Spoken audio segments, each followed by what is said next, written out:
வணக்கம் மக்களே. தளபதி வெர்சஸ் குட்டி தளபதி. ஜனவரி 9 ஜனநாயகன், ஜனவரி 10 பராசக்தி. துப்பாக்கியை புடிங்க சிவான்னு கொடுத்த துப்பாக்கி எஸ்கே துப்பாக்கியை தளபதிக்கு எதிராகவே திருப்பி இருக்காப்புல. எஸ்கே அடிச்சு எந்த பயனும் இல்ல. சினிமால பொலிட்டிக்ஸ் விளையாட வலிக்கிட்டது எப்பயோ அப்பயே சினிமா அழிஞ்சு போச்சு. எல்லா இண்டஸ்ட்ரியிலையுமே இப்போ வரைக்கும் பொலிட்டிக்ஸ் இருந்து ஒன்று தான் இருக்குது. சினிமாவில் இருக்கிறவங்க பொலிட்டிக்ஸுக்கு போகிறதும் புதுசு இல்லை, எதிரி முளைக்கிறதும் புதுசு இல்லை. பட் எங்களோட ஏர்லி 2K புதுசாக இருக்கும். ஃபர்ஸ்ட் ஜனநாயகன் ட்ரெய்லர் சம்பவம் பண்ணுறதுல ரெக்கார்ட் பண்ணுறவன் தான் எங்களோட தளபதினு சொல்லி இப்போ ட்ரெய்லர் ஸ்டார்ட் பண்ணுறாங்க. டிவிகே தளபதி வெற்றி கொண்டான், அதான் தளபதியோட பேர். விவசா கேசரியை தான் ரீமேக் பண்ணியிருக்காங்க.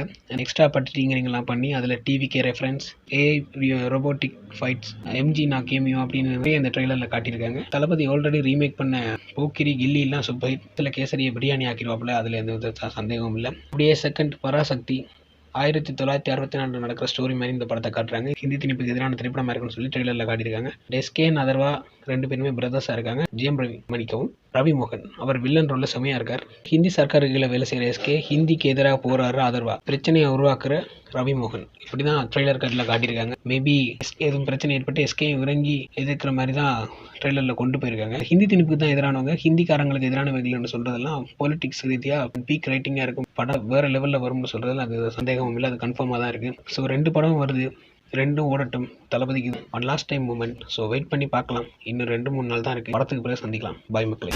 செந்தமிழை காக்க பெரும் சேனை ஒன்று உண்டு.